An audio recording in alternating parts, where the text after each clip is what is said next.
Today's guest is someone who radiates reinvention and reminds us that growth doesn't always come in a straight line. It can come in tides. I'm so excited to welcome Beata, boutique owner, mom, ex corporate girly, chicken cuddler. Yes, really, very jealous, and host of the Second Tide podcast. Beata and I first crossed paths years ago in Mexico, and since then, her journey has been nothing short of transformative. From corporate days to the beautiful chaos of motherhood, from launching a boutique that helped her find herself again, and to cozying up with chickens in her backyard. Beata is a living, breathing reminder that it is never too late to start something new. In this episode, we're diving into her personal evolution and what it really took to create something truly her own. And of course, we're getting the full chicken scoop. Let's get into it.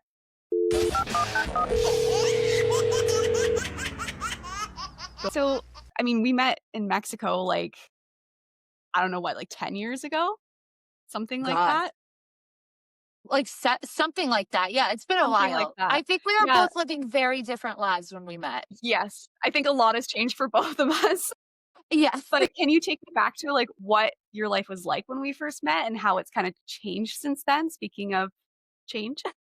Yeah, no. So it was I think it was like right post it was I was the month I just graduated college. It was Yeah. the day after I graduated college. I just met my now husband. We were dating for I think like 2 months at that point, and my parents were like, "You're going to Mexico as your present." And I was like, "Yes, awesome." So that was it was everything was kind of brand new. I was very up in the air. Actually, my life was a bit crazy. I like I said, I just met Cody. I was exploring who I was. I really felt really lost like right around the end of college, and I feel like a lot of us do because we're like, what am I doing now? Am I moving back in with my parents? I was dating like three different people at the same time. I was like, I can't be single out of college. Like, how do My you meet God. people? And then I met Cody on Tinder, and that was kind of the beginning of kind of my calm down stage when you met me. It wasn't Okay. fully my calm down stage, but it was definitely a lot different than it is now. I think that a lot of I was just surviving at that point. And I mean, I think I can honestly connect postpartum to that phase as well, because I feel like you're just surviving. You have no clue what's next. And you're just kind of, well, let's just do it and like see what sticks. Yep. So Like testing things at the same time. You're like, if this works, okay, we'll continue this way. Or exactly. And you're figuring out how you're feeling. Like, do I like this? Do I want to do this? So yep. exactly. So, life was just like a lot different when I met you. There was no caring about anything besides what's next. I didn't have to remember to feed a child. I didn't have to remember to, take care of all of my 10 million animals. My gosh. I actually have 4 dogs and 15 chickens and 4 cats. There's a lot. That's incredible. I have one dog and It's that's a lot. been yeah. So after college, you went into the corporate world? I did. I was actually a finance liaison. I Okay. found a job right around Cody, my husband, where because he's 2 years younger. So we were up at UConn, and I Wow. decided that I'm just going to apply to some jobs, and I was actually hoping to get into RBS, Royal Bank of Scotland in Stanford, because they had a Oh, huge wow. headquarters there. And that was I did a lot of hedge funds for my internships and things like that. When I got out of college, I was just kind of like, well, I guess that's what I'm going into is finance banking, But I ended up getting a finance liaison job at engineering products and services out in Windsor, Connecticut. And it Okay. was not my vibe at all. Okay, It that was was gonna be my definitely, next question. I was known as the office princess because that's just me. I have a very big personality. And Love that's it. what I think a lot of people like attract to me for, but I refuse to sit in a gray cubicle. So I Oh my god. wallpapered pink my Yes. entire cubicle, and I put up like paintings. And then actually like three different people came to me and they're like, "Can you please redo my cubicle? I'll pay you." Oh my god, that's amazing. So I just honestly so I was just doing credit checking and looking at people's credit histories and all that fun stuff. Nothing Okay. crazy. I stayed there for about 5 months, 6 months, and then Okay. I got offered a position at Bank of America as a manager. And at Wow. 24 years old, that's kind of That's like a higher incredible. position. The Yeah. reason why I think I got it was because I speak Polish, and they really needed a manager over in the Polish speaking section of the Okay. state. But it was an hour away. It was very corporate. It was very, I had to wear navy, I had to wear black, navy, white, and that was it. And for me, like, that's really hard. As you can see, I That's like really color. confining. Yes, it is. And it was very strict. And I'm just not, I just don't do well with people telling me what to do, which in corporate, Right. that's what Yeah. it is. um, so where I think my life really actually changed was at Bank of America. And the Oh, reason see. why is I actually wore a pair of sparkly pink shoes into the office. And I was already kind of not happy with the job, but I was like, I'm going to just wear these just to remind me like it's okay. Like let's get through the day. I got called into my boss's office and they were like, Beata, you can't wear pink shoes, especially not pink sneaker that are sparkly shoes. And I was like, well, I'm wearing a suit. Like, who cares what You're like, "Am shoes I I'm getting wearing? dress coded for pink sparkly shoes right now?" Like, Exactly. "What?" And that was actually, I kid you not, I walked out of that office. Actually, no, before I even walked out, I said, here's my 2 weeks notice. Take a look at my shoes. And I left. That was it. I had no plan. So those shoes, I actually keep them. They're a pink pair of Yes. sparkly Kate Spade shoes, and I keep them as a reminder that like I would not let corporate take me. I love that. So I left Bank of America. The ultimate goal was to be there for only about 6 to 9 months and then head over to Merrill Lynch. But I left all that dream behind. I had no plans of anything. I actually just moved in with Cody into a new apartment. I didn't know what I was doing. I was 24 years old, no savings, but Oh my I god. couldn't let them dull my sparkles. So I became a dog walker for about a month Yes. because what else are you supposed to do? I mean, and dogs bring you joy, so why wouldn't you use that as a transitional. Exactly. So I was like, well, what else am I going to do? I'm going to walk dogs and be happy because, I was an anxious mess. I was like, what the hell did I just do? But in that time period, I was also like kind of applying to jobs and I got this part-time position doing accounting for a small HVAC business. And actually afterwards, I hated accounting. So I was like, this is the worst. But then I also got offered another accounting position full time. And the person at that HVAC job, at that point, he said, listen, I need you here. You're amazing. I will give you whatever salary they said. You're staying full time. And I said, okay. So I was there for Okay. about 3 years. I ran the business with him. I was just kind of like right hand woman. Really, he brought me into all of these acquisition meetings. It was definitely a place where I really learned how much of a boss I can be because even though he was the boss, I was the secondary boss. And I mean, this was a man dominated field in terms of its HVAC. I mean, there was times where I got myself into some sticky situations and being like, what am I doing here? I am a 25-year-old woman who is tiny, trying to control this, HVAC guy and who's not listening. And they don't listen because, Yeah. No. No. it's that manly energy that they're like, what are you? You're 24, be quiet, go sit in your office space. But actually, they had a lot of respect for me, which was awesome. So I really did a lot about myself. But ultimately, I left just because I received a really good position as a senior accountant and I was just ready to move on. I just needed to grow. And I feel like you stunt yourself. And then a lot of times it was also right in the middle of COVID.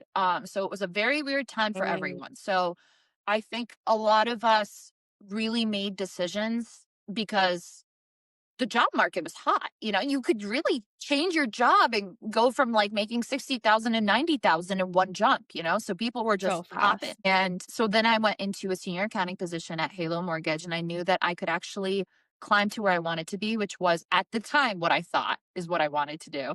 So Yeah. I knew I liked people. So I was like, I'm going to be in HR. Like I love people. I Totally. love it. And being in a startup, you can kind of climb into where you want to be, and they really help you do that. So I was able to, when they hired me, there was four of us. By the time I left for maternity leave, there was, I think, 30 something of us. Wow. So I was able to like kind of grow with the company into a director of HR position, gave up my That's incredible. senior accountant position, hated that anyway. So that was kind of like, I knew You're that like, I had to "Bye." like, exactly. But so now I'm actually still with them. I do Oh, part-time no. mortgage just Okay. on top of everything that I do. Running a business, running a household, I also do part-time mortgage. So, Oh my god. but I really did. I still to this day really love it. I love a startup energy. It's just very fast paced. And I think for someone with like ADHD and an anxiety, that's what I need. I don't need structure. I need chaos to thrive. I always say, I'm like, I actually thrive in chaos. Like, bring me the chaos. I will be Yes. forced to survive. Here we go.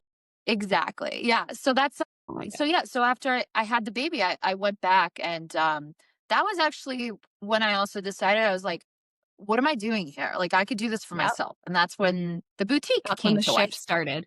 Yes. Actually, Okay. yeah.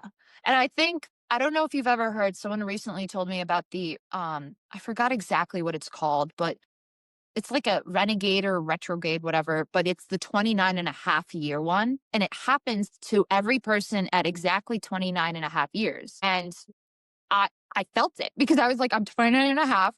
And I don't know whether it's like the, oh my God, you're about to turn 30. Like, what did you do with your 20s? Are you happy with what you did?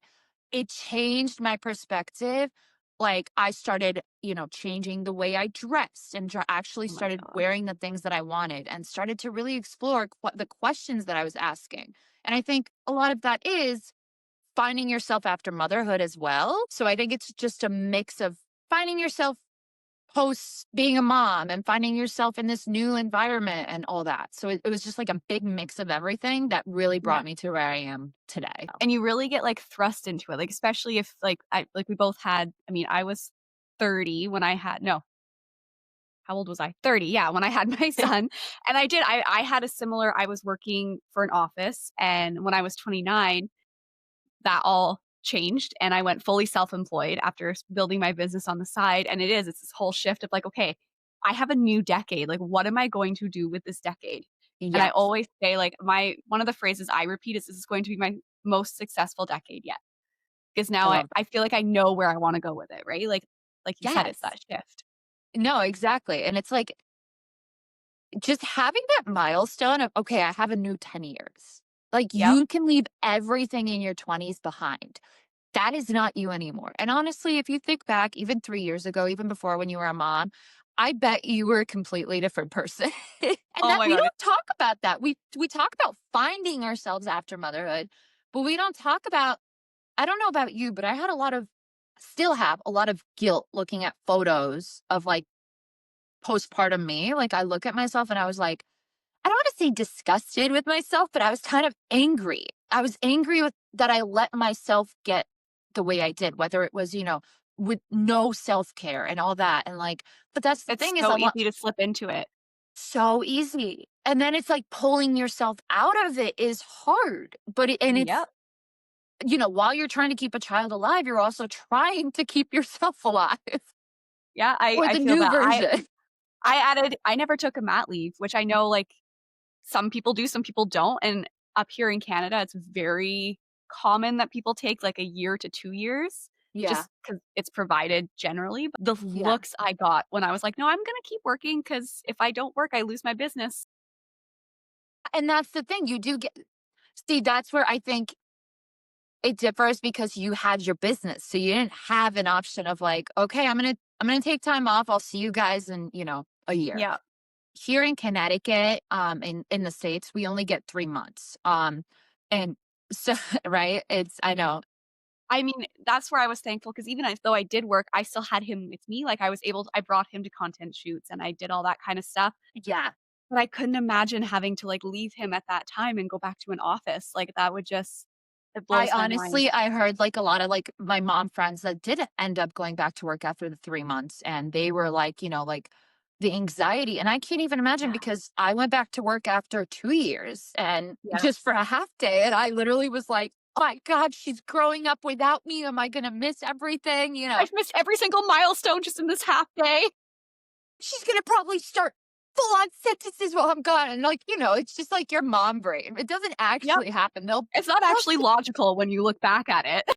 No, now I look back and I remember feeling such guilt the first day I went back to work. But the guilt was, and I'm sure you felt it too.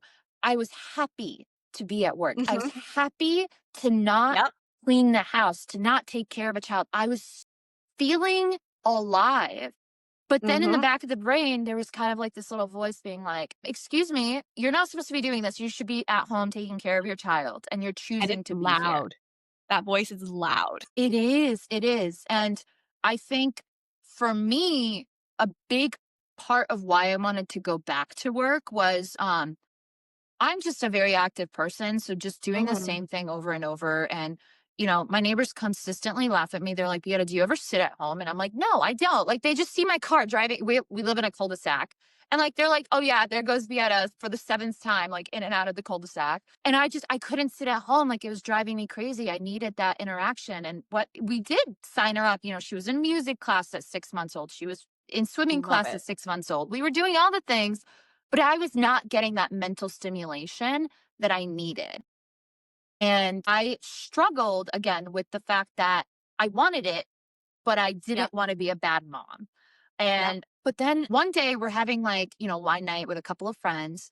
And one of my friends said, yes, it's hard being a working mom, but it's also better for me. I'm a better mom because I'm working. And Thank I'm like, to you. me, I was like, Yes. that's wild. What do you mean you're a better mom because you're working? You're stretching yourself even thinner. Now you have to get home, you have to clean. But the thing you don't notice is like when you're at home all day, you're making the messes at home. When you're gone, the child's gone. It's not, you don't have as much to Yep. clean up when you get home. You're And like also, you said before, you're forced to take care of yourself. You're forced to have yes, that self-care and that you time, like, you have to. exactly. Even if it's just like yesterday, I was thinking about it. I was like, my husband gets 2 hours of driving like every day. My god. I'm like, can you imagine sitting for 2 hours and listening to a podcast or something? Like, I can't. Like, I always think about that. I'm like, "Must be so nice to just Right? drive to work alone." What do you mean? Right? Like, just to relax and, like, not think about anything or think about stuff, but not have to take care of someone while you're Yep. thinking. Yeah, have a Um, 1 track instead of a 5 track going. exactly. Yeah. No. And then Oh my but yeah, god. so it's God, I'd love Oh my to do gosh. that. But then you said so then we come to opening the boutique, and Yes. you did mention that that really helped you find yourself again. What did that process look like? I'm so curious. The boutique all started because I have been following this one Instagram account. She's kind of like high-end consignment thrift of like furniture at home. And Okay. I really loved her. It was Gather in Connecticut, and she did a really great job curating everything. She was an interior designer, but she also had this business where she sold this stuff for the clients and stuff. And I Okay. loved going over there. We went there a couple of times with my friends. We're big thrifters, and these are very high end, really nice stuff that you'd bring to your house. And she posted saying she's closing. And I was like, No.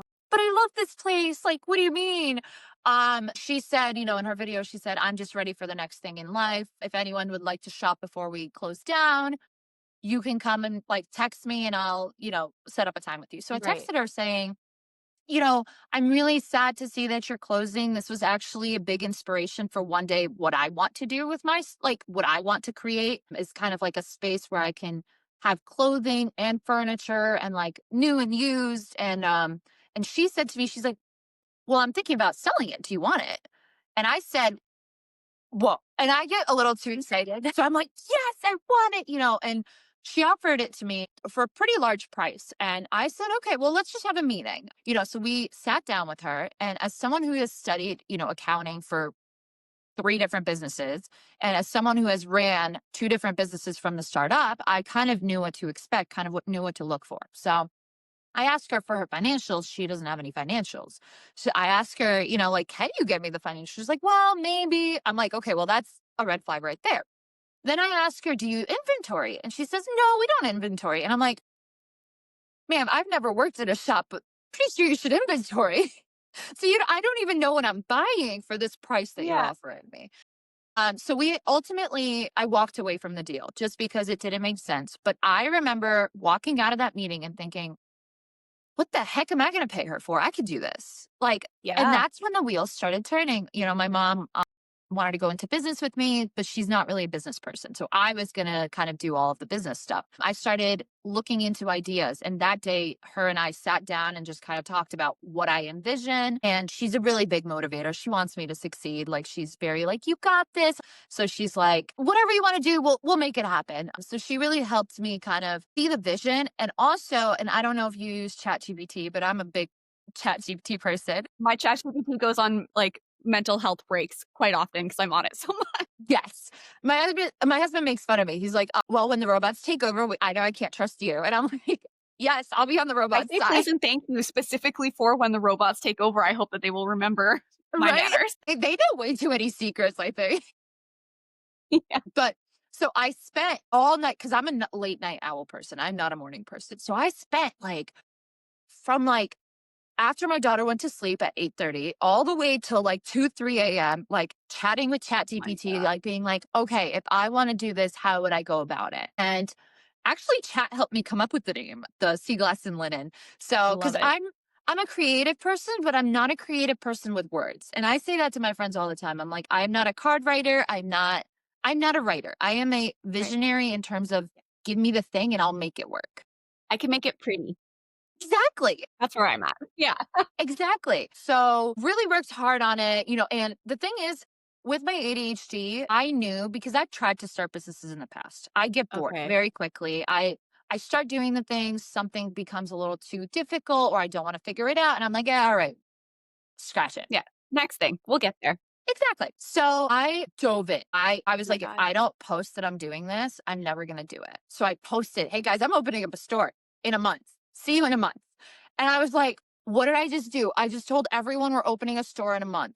I don't have a spot. I don't have an idea. I bought a couple things and I applied for a EIN. That's it. I'm like, I don't know what we're gonna do. We're just gonna do it. And then I pieced it all together actually within a month. And people were like, and the hardest part was actually trying to find a location because I knew I had to be on the water because my whole idea was this whole ocean themed, refined look. I spent some time looking and I was able to find one spot in the little town in Niantic and it's right on the water. It's really cute, coastal. It's very generational. So it's many generations have been there. But the thing is, it's kind of turning into a more touristy area because we have Right. Mystic, which Mystic is kind of like our very big tourist area. It's named like there's a movie after it and it's just overfilled. So I thought that's the next spot. I see it. I see people pouring into it. But I wasn't able to get a spot right on Main Street.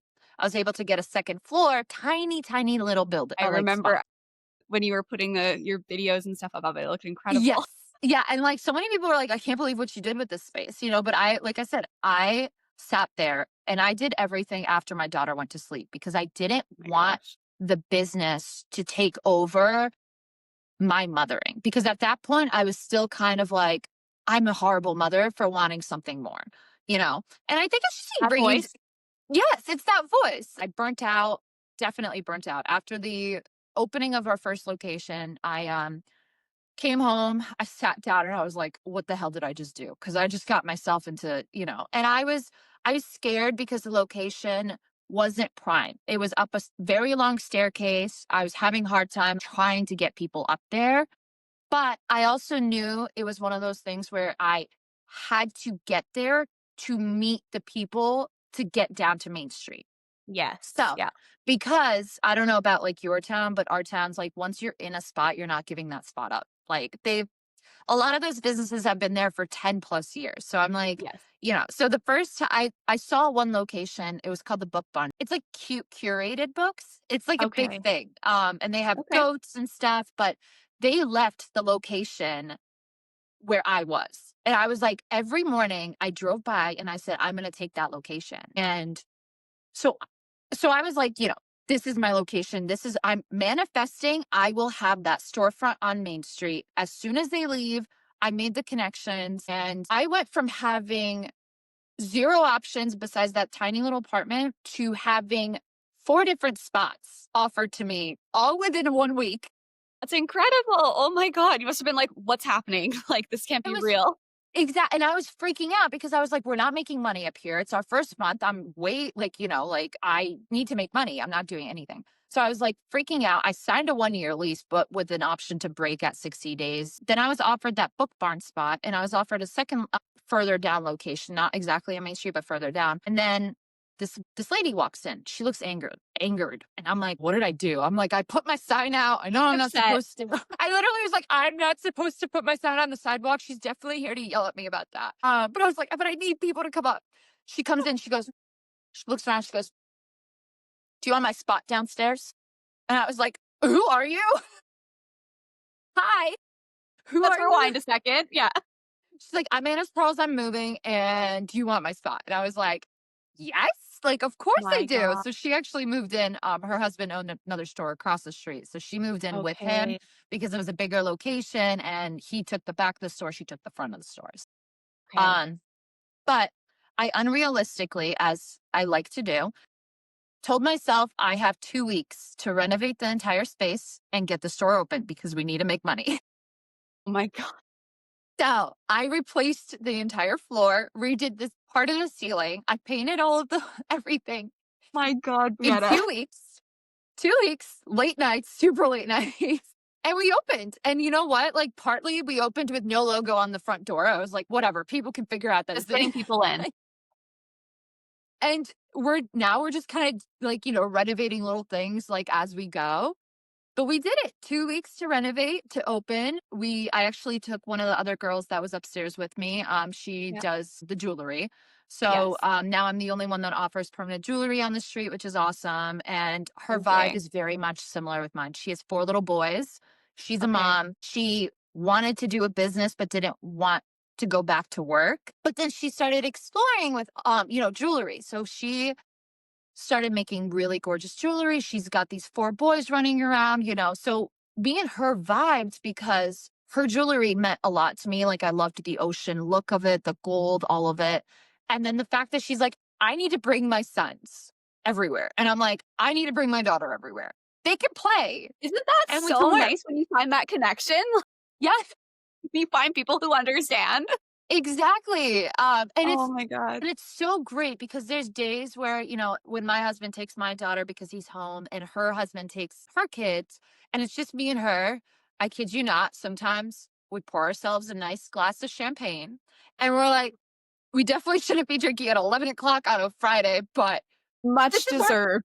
but this is our time. Like, and the shop became our little safe space. Actually, it was a carved out space where we can come, create, be anyone else but a Mhm. mom, Yep.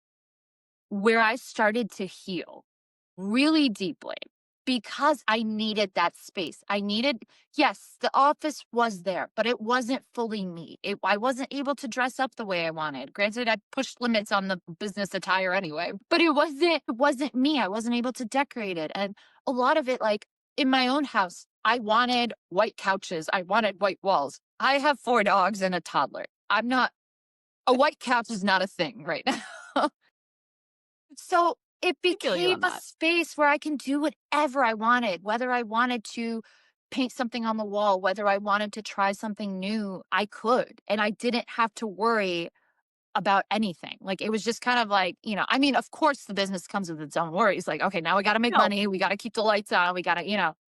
But it became my worries, and it's not like, it's a different worry. It's just like, okay, well, if it fails, it fails. You're not like, well, if I don't feed the child, it's going to die. also, I feel like I kind of have to like morph my next question because originally it was how did it feel to step away from like the safe corporate world into something of your own? But I feel like this one was felt more safe. I don't know if I'm It wrong it did. No, in that. 100%. Yes, because like I Yeah. said, I'm not a person who conforms. I am not a person who likes to be told what to do. So even when I was like in the corporate world, I had to be the boss. I wanted to be the boss. Granted, like I was still at a very young age in very high positions. When I was doing the startups and things like that, I was consistently in meetings with very powerful people. So it's just, I always joke about it. I'm like, I weaseled my way to the top. I always do. I can't stay. I'm not a I love person it. that, like, you put me in one position and you're like, okay, stay there. I'm going to be like, No, no, no, no, no, no. I'm coming for your job. I'm coming up there. I love it. So for me, but the thing is, you don't know in a corporate world. You don't know whether it's COVID, whether it's layoffs because of the economy, whether, like, everything changes. It is like, I always felt like, yes, it's fine. Like, I've always been in positions where I'm not getting like laid off or, like, changed or whatever. But there was always that, like, oh, what if I do something wrong and someone's not happy with me? And I'm a people pleaser. So I was consistently always like, oh my God, like, I still remember to this day, I wrote like my very first day on like Halo, I wrote hysterical instead of historical on a report that went out to a bunch of investors. And I remember getting in my car and bawling my eyes out, being like, because my boss texted me, he goes, Beata, could you please fix hysterical to historical? And I was like, You're like, I'm I'm getting getting fired. fired. I'm getting blacklisted. Like, I'm never going to be able to work again. Literally, I was like, that's it. This is the end of it. This is it. It's time to pack my bags. But in like your own space, you're kind of like, I just got a 1-star review. Oh my gosh. I was so angry. I was like, what the heck? And then I was like, the more I thought about it, I was like, I think that I respond because I don't care. Yeah. No, well, that's it. Like, how much is that really going to affect you? Like, you know the circumstances behind it. You have your community behind you as well. Like, Exactly. And I was like, let's be okay, honest. so this one person is mad at me. And it was, if I was in corporate and someone would be mad at me, I'd be like, oh my God, like what's next? Like, am I gonna get written up? Like, here I'm like, okay, sorry you Okay. don't like me. You don't have to come in. Yeah. See you again, never. Like, I'm like, okay, like that is one less person that didn't even buy anything. Like it's fine. yeah. I feel that being self-employed, like I mean, I work with clients. It's not a storefront, but I've had Yeah, instances where I'm like, I really don't want to work with this person. Oh my God, I don't have to work with this person. you know? exactly. You're like, okay, so it's one less person. I'm gonna find more people. Yep. Yep. So, Oh that's my where it God. became safe. It became safe Yeah. to be like, it's okay to mess up. It's okay to not be perfect because it's mine. So whether it succeeds or not is my choice. And Love that. yeah, and it just became kind of, whether I wanted to put more hours into it, whether I wanted to, it all became my choice, Hey, the outcome, my choice. I And love that's where it that. like really helped me too. So. Oh my God. And in that, did you ever find yourself having like fears or limiting your beliefs, like catching yourself being like, wait, no, like that you had to push through in terms of A million launching times. something? Are you Okay. kidding me? When I signed the lease, I literally was like, "What the fudgesicle sticks did I just do?" I literally was like, "Well, now I can't back out. I just signed a 1-year lease." Yep. And then I was like, "Oh my," and with my anxiety, I think that's where all my other businesses that I was like, "I'm gonna start." I consistently was like, "No one's gonna like your idea. It's stupid." And I kept limiting myself in terms of my idea. I thought it was brilliant. I talked to people. I was like, this is brilliant. Not a lot of people are doing that, but the fashion industry is moving into a recyclable future. And I was very quiet when I would say exactly what I do. I'd say, like, oh, yeah, like I sell half pre loved and half new items. And the reason why we do that is because on average, we put in 90 pounds of textile waste per person into the environment every year. So I wanted to combat that. But I Okay. was very quiet at first because I thought people would be like, so you're a thrift store. And I did get that a couple of times. And I'm like, no, I'm not a thrift store. And like, I just because I sell like a portion of my stuff is like vintage or pre-loved, Right. I'm not a thrift store. But then also that negative connotation of when someone Yeah. says thrift store, you think this raggedy place, like the smells, all that. And I'm like, that's not what my store is. It's about That's not my vibe. exactly. So I really used to be afraid of saying we sell pre-loved clothing. And now I'm Okay. like, but the more acceptance, the more people were like, oh my God, wait, I love that. I love thrifting. Because a lot of people don't talk about how they love thrifting. Like It's so true. it's getting bigger. So a lot of people are now like, oh my God, yes, I love thrifting. But I think in the past, it's kind of given that connotation of like, oh, you don't have money. You have to go buy used clothing or, but it's so much bigger than that. Like I do it because I love the thrill of finding something. Like it brings like all of these paintings behind me are all thrifted. You never know what you're going to find, like ever. And for me, that's the fun part of thrifting. It's not about like, I can't afford to buy a painting at, somewhere. It's more of like, this is a piece that's lived its life and I It can has be a a part to story. like, exactly. Like Yeah. recently I wore that dress in my post, and it was a Oh my vintage God, that was dress. insanely gorgeous. The research said somewhere between late 1950s, early 1960s. Oh my God. I was like, this dress is in perfect condition. I can wear it now. Like, if I wanted to I was going to redo it. And then I tried it on and I was like, no, it doesn't need redoing. It needs another life. And then you think about it and you're like, this dress is older than my mother. It has lived a life and it gets to live a life again.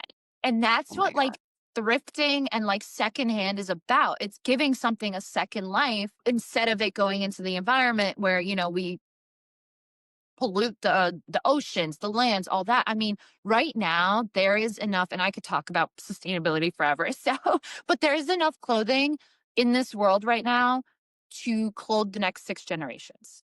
It's insane. I didn't know that. We'll have to do a whole episode on that because 'cause I'm On so curious. sustainability, I'm so curious. we have like a lot of like, we've got Newport and all that. That's all very old money. So like the things when I found that dress, all I could think about, I was like, I wonder if it was like a housewife who went to a party and needed a dress, so it got made. Like I wish Oh my god. I could know the full history of it. Yep. And I'm glad it got to dance one more night before I ripped the entire back of it. It's fixable. It's very fixable. It was just a zipper. And you know what? For a 70-year-old dress, I give it permission to rip on the zipper. It did not owe you anything. And you know what? It would have been fine. It's just the 1950s wives were not allowed to lift arms. And I lifted my Mhm. arms to party and I ripped. They were not partying the same way that we do today. Nope. So then, okay, so into my next question would be for moms who feel lost day to day, what advice would you give them about reconnecting with who they are?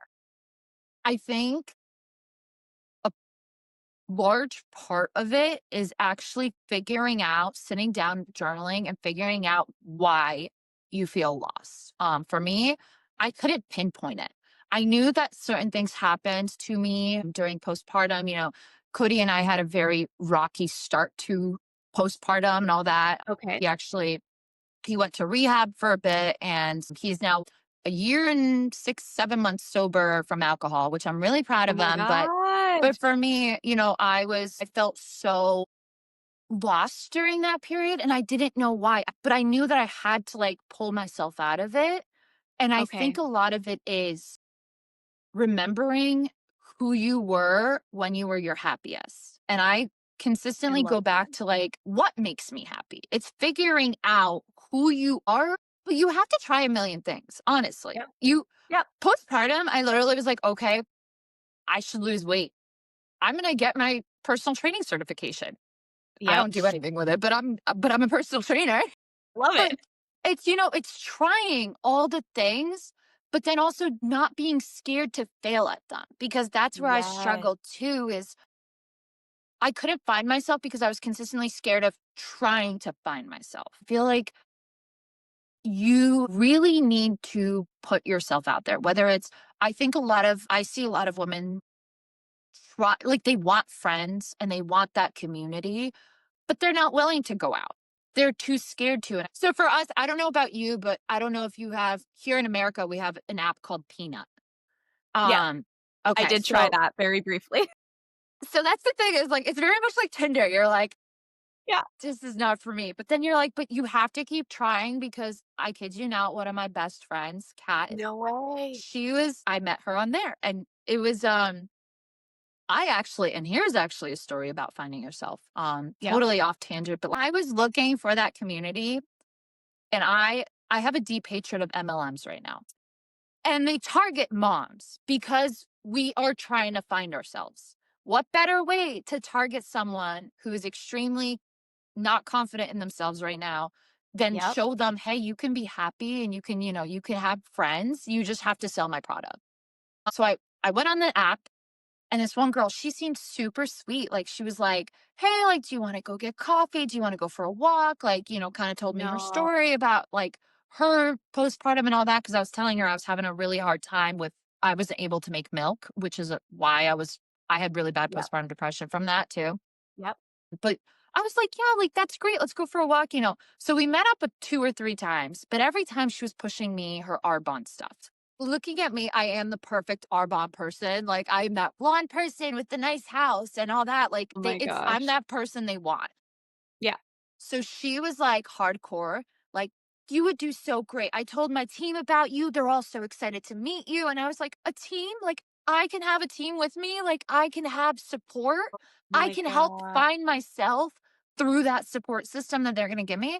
She's like, yes. So I paid the $99 or whatever it was, ordered the stuff. And I was like, and for I kid you not, it was 1 week. I made the content because I was like, I want to be a part of it. And I was very against MLMs already because I hated the vibe, but I wanted to be a part of something. Again, about finding yourself. I wanted to be like, okay, like people like me, like I can have my shit together if I just drink this green drink every morning. And you hold on to anything as Yep, postpartum. it's You hold true. on to anything that can make you feel like a human. So that damn green drink that costs like $180 a month. I was like, this is gonna be it. This is gonna be it for me. And she never met up with me again after I signed up. And I felt so, and then, but she would reach out to me. She would reach out to me about buying stuff and selling stuff. But every time I was like, hey, do you want to go for like a walk or something? She'd be busy.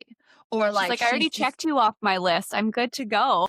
and to this day, a whole bunch of us actually got bamboozled by her about being a friend. And then, so a whole bunch of us actually Cute. have like conversations about this one girl. And we're all like, she's actually one of the top like 3% in our bond. So, like, good for her and her I mean, sister. she's But doing it, but, like, But shady. exactly, and I just felt so cheated, and that actually took me off of the Peanut app. But I was also like, "Oh, this girl is getting a lot of clients on this Peanut app, so maybe I should jump on this Peanut app and be like, Mm. hey, do you wanna buy some of my green drink?" So, but then I felt very skeezy. I did it once, and it was actually with the girl who's now my best friend, and I I love it. but she called me out. She goes, "No, I don't want your MLM stuff." And I'm like, "Yeah, me neither. Do you wanna just, I don't know, hang out?" But she You're like, was "I promise I still will never mention it again." say she doesn't let me live it down. She's like, "Remember when you were in LLM?" And like when I met you, and I was like, "Cat, I was in MLM for like a week, and you met me right in that 1 week I was in that."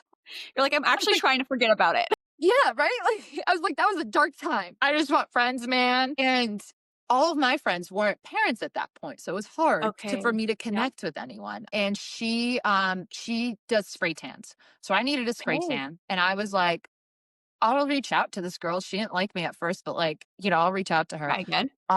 And I don't know if you've ever gotten a spray tan. When you get naked and someone's Yeah, all up in you, you just it's very become friends. vulnerable. Yeah.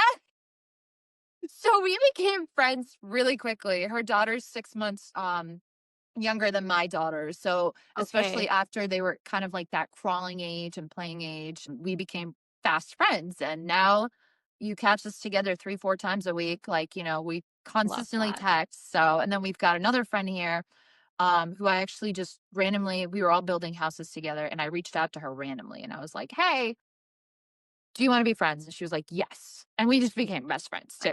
I So need the to three start of us, doing that. yeah. But that's the thing is about like part of it of finding yourself is finding your tribe. And I've noticed it more and more. I'm actually, and not that I'm cutting my circle, but I'm really choosing wisely who's in my circle now because I feel that we're growing and you can outgrow the people that are around you. Mm, Um, 100%. And I think, and there's nothing wrong with that. I mean, like, we evolve as human beings, things change. I am not the same person I was when I was 25, and I'm not the same person that I was when I was 19. So finding myself was also letting go of a lot of friendships that didn't serve me anymore. And it's not that it didn't And serve me. I don't want to sound no. selfish, but it just didn't bring me where I want to be in life. Yeah. It wasn't fitting, like, you weren't fitting in that space anymore, and I Exactly. completely get that. Like, Yeah.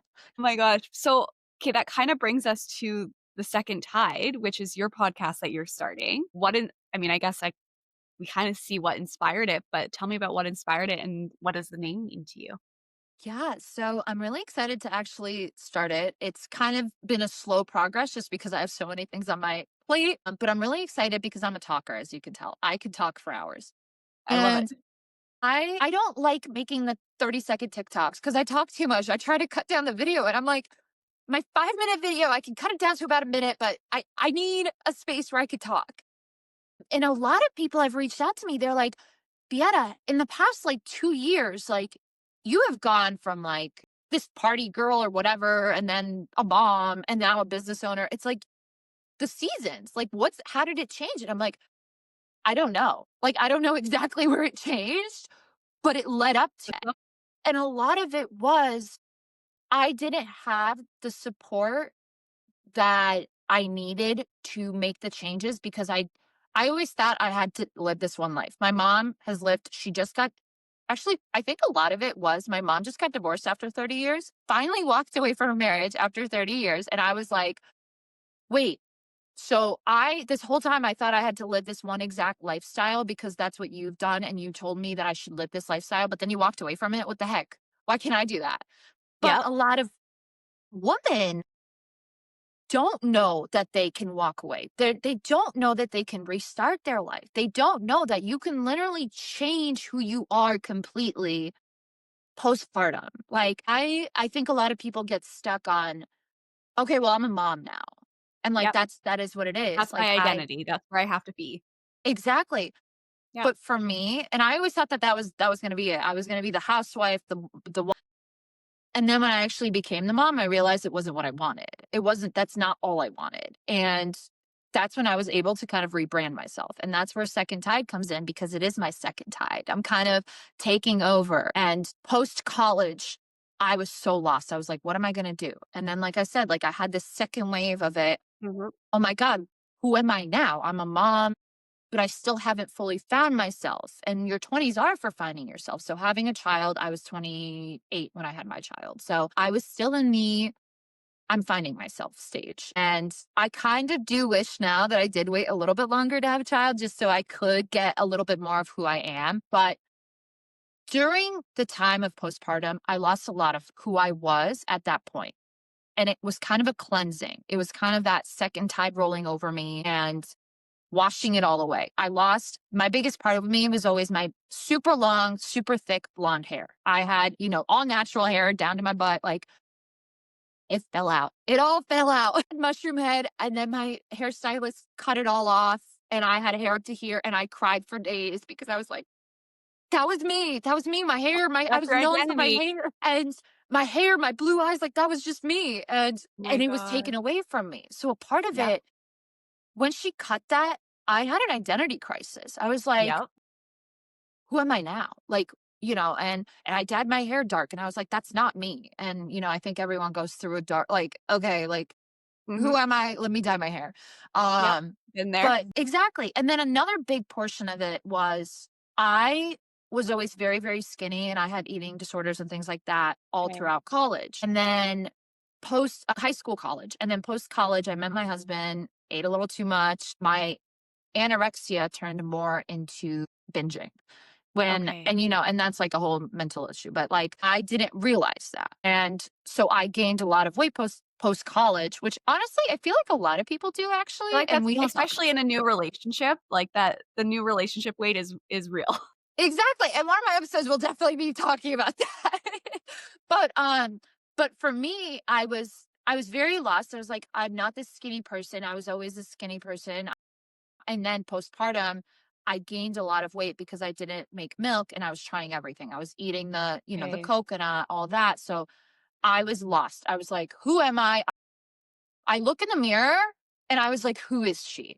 I Yep. didn't know who it was, but I think I had to hit kind of that rock bottom to be like, okay, to be able to pull myself out. And then again, put myself out there, made friends online, started working out. And I actually, I don't talk about it a lot, but it has been a lifesaver. And I don't love to admit it because people minimize my weight loss, but I definitely took the weight loss shot Okay. postpartum at least. Yeah, well, do And what you gotta do. exactly, but I think a lot of people, like, minimize it, and I was like, "No, you should." There's photos of me pumping milk on a treadmill. Like, I was doing everything Right? I could, Yeah.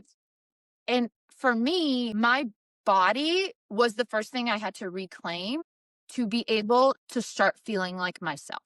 So a lot of people say, like, it takes 2 years or whatever for your hormones to start adjusting and for you to start losing weight and all that, and it was definitely for 2 years for me. That wave of okay, I'm gaining my body back, which means I'm getting myself back. For some people don't care. Like they're like, I don't care what I look like. So for them, it's like it wasn't a part of finding themselves. For me, it was important. I had to get back to where I was comfortable in my own skin to be Yeah. able to find myself. And that's another thing that 100. people don't talk about is, we talk about the weight loss. People are like, I need to lose the weight. I need to, like but we don't talk about what it does. Like for me, now that I'm working with a nutritionist. I'm working with, like I was an Yeah. athlete all throughout college. So Okay. life post college, postpartum was way different. And it's different now. I'm trying to find 30 minutes to work out with a toddler.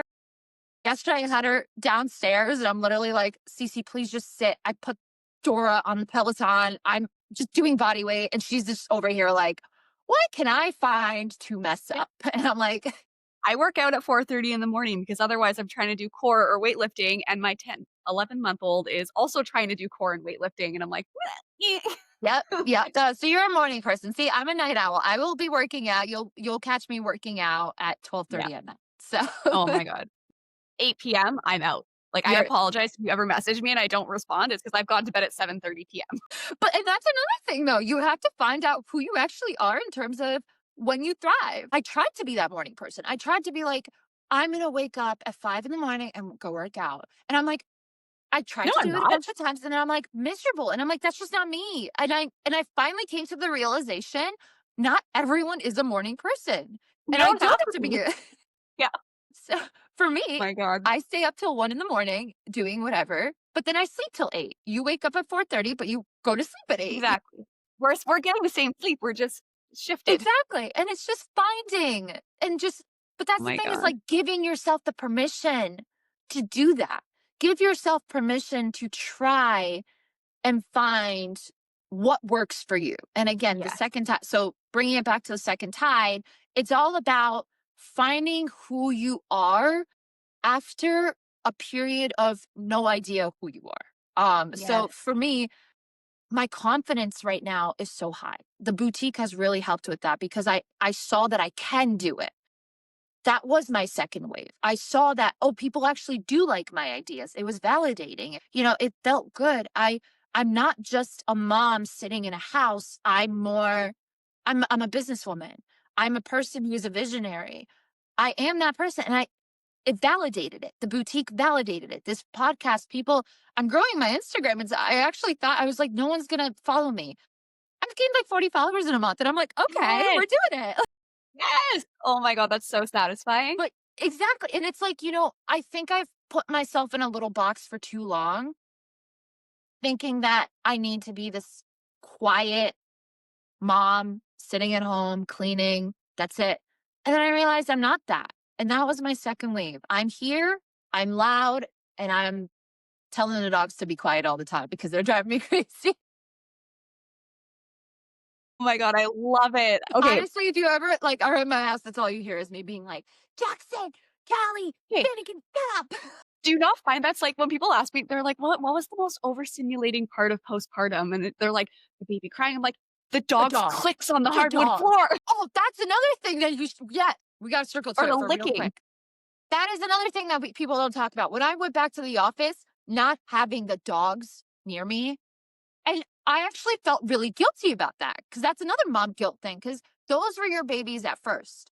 Yeah. And then you have the baby and they become another thing to take care of and they become obnoxious. Speaking of Yes. animal, the Yeah. chickens. I'm so unbelievably jealous. I have floated the idea to Chris so many times. He's like, babe, we are not getting chickens. I think you can convince him because you know what I did? I think it was a week before we got married and I told Cody, I said, I'm gonna get chickens. He said, no. I went into the bathroom. I came out of the bathroom and I said, I just ordered chickens. And he goes, what? So And I was like, we're going to pick them up after we get back from our honeymoon. And he was like, okay. You just got to do it. I always say it's easier to ask for forgiveness than it is permission. yes. And then after you bring home a couple of animals, they just kind of stop caring. They're just kind of like, all right, whatever. It is what it is. That's good to know. It's actually really funny. As a child, I would go back to Europe to visit the grandparents and all that. Yeah. They had chickens and they made Okay. me so happy. And I'm over here training this chicken, walking around with a chicken on my arm. Are they trainable? Yes. Like, Chickens are extremely oh, smart. Chickens can remember up to 10 faces. Chickens can remember their names. They're extremely smart animals. Unless okay, I you get a didn't know that. silky or a Polish, those two are the dumbest breeds of chickens. They are. Do you have a second? I'm going to go grab one and we're going to sit Oh here my while God. I hold one.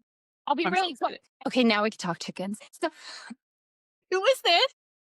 this is Cupcake the second. Cupcake the first didn't make it, but Cupcake the second did. And she's a silky. So she's a very fuzzy chicken. And that is the chickens that you probably want to start off with. Okay. Okay. They are very docile and they lay these tiny little eggs. So I have become the chicken lady because they bring me so much joy. I've convinced a bunch of my friends to get chickens at this point. Now the kids come over and they all play with the chickens. I They love just, that. like I don't know. They're just like I said, they're just like and the thing about them is they don't require anything from you besides Right. feeding them once a day. The whole neighborhood gets free eggs because I have too many eggs. Oh my God. But their eggs are like this Okay. big versus like a regulars like that. So they're still very like eatable. They're perfect for a child, specifically because it's like a perfect portion for a kid. Especially when you're making them hard boiled, they're great for like egg, like for sandwiches. Thank you so much for tuning into today's episode. What a powerful conversation about motherhood, creativity, and building a dream on your own terms. Now, I know the episode ended kind of abruptly. I had some technical issues. Tech always keeps us humble.